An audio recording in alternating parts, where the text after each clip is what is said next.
আসসালামু আলাইকুম প্রিয় বন্ধুরা, আশা করি সবাই ভালো আছেন। আলহামদুলিল্লাহ আমিও ভালো আছি। তো আমি আজ ফয়সাল কনস্ট্রাকশন ইউটিউব চ্যানেলের পক্ষ থেকে জানাই শুভেচ্ছা অভিনন্দন। দেশ ও বিদেশ প্রবাসী ভাইদেরকে জানাই শুভেচ্ছা অভিনন্দন। বিশ্বের যত রাজমিস্ত্রি ভাইয়ের আছে সবাইকে জানাই শুভেচ্ছা অভিনন্দন। তো আমি আজ আপনাদের সামনে যে ভিডিওটা নিয়ে হাজির হয়েছি এটা হলো তিনতলা ফাউন্ডেশন দিয়ে তিনতলা কমপ্লিট কিভাবে আমরা করে নিয়েছি সেই জিনিসটাই আমি আপনাদেরকে দেখাবো। ধৈর্য সহকারে ভিডিওটা দেখে যাবেন। দেখে গেলে পরে বুঝতে পারবেন আমরা কি কি কাজগুলা করে নিয়েছি। খুব অসাধারণ কাজগুলা করা হয়েছে। তো আশা করি সবাই ভিডিওটা মনোযোগ দিয়ে দেখে যাবেন। আর বিশ্বের যত রাজমিস্ত্রি ভাইয়ের আছে সবাইকে বলে দিই আমার ভিডিওটা দেখে যাবেন।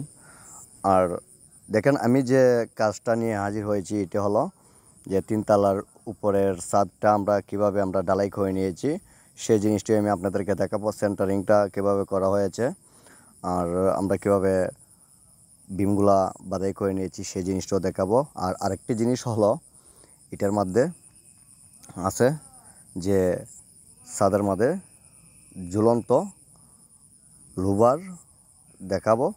তো সেই জিনিসটি আমি আপনাদেরকে দেখাবো। ধৈর্য সহকারে ভিডিওটা দেখে যাবেন। আর আমরা বাংলাদেশের ভিতরে বিভিন্ন জায়গা থেকে কাজ করি। অনেক সময় আছে অনেক মাজন এই কথা দিয়ে কথা রাখতে পারে না আর কাজগুলোও নিয়মিতভাবে করাইতে পারে না। সেই জিনিসটা আমি আপনাদেরকে বলে দেব। যদি কোনো প্রাণপ্রিয় ভাই আমাদের কাজ দেখে ভালো লেগে থাকে অবশ্যই লাইক কমেন্ট শেয়ার করবেন। আর আমার স্ক্রিনে নাম্বার দেওয়া আছে, যোগাযোগ করতে পারেন। তো যদি ভালোভাবে কাজগুলা করাতে চান অবশ্যই আমাদের স্ক্রিনে নাম্বার দেওয়া আছে, যোগাযোগ করতে পারেন। তো দেখেন এই যে আমরা ছাদের মধ্যে লোবার সিস্টেম করে নিয়েছি। তো 7 ইঞ্চি পর করে লোবারগুলা করা হবে। আর করা হয়েছে সেন্টারিংগুলো খুব অসাধারণভাবে করে নিয়েছি। খুব অসাধারণ সেন্টারিংগুলো করা হয়েছে। তো এই যে দেখাই যাচ্ছে 7 ইঞ্চি গ্যাপ। আর যে ফাঁকা জায়গাটা এটা হলো 6 ইঞ্চি। লোবারটি হবে প্রায় 7 ইঞ্চি বাই 6 ইঞ্চি করে লোবারগুলা করা হবে। আর গ্যাপগুলা যে ফাঁকা জায়গাটা থাকবে 6 ইঞ্চি ফর যে 7 ইঞ্চি হবে ঢালাইগুলা। খুব অসাধারণভাবে আমরা সেন্টারিংগুলো করে নিয়েছি। আর দেখেন আমরা বিমগুলো কীভাবে বাদাই করে নিই সেই জিনিসটা আমি আপনাদেরকে দেখাবো। ধৈর্য সহকারে ভিডিওটা দেখে যাবেন।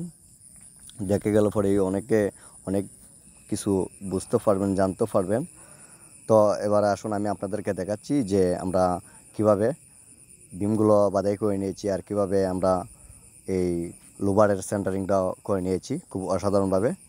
তো এটাই দেখা যাচ্ছে এই রুমের মিডিলে আমরা একুরেট মাপ দিয়ে স্কোয়ার মাপ দিয়ে কোনাকুনি ভেঙে আমরা খুব সুন্দর করে আমরা এগুলা করে নিয়েছি। খুব অসাধারণভাবে সেন্টারিংগুলো করা হয়েছে।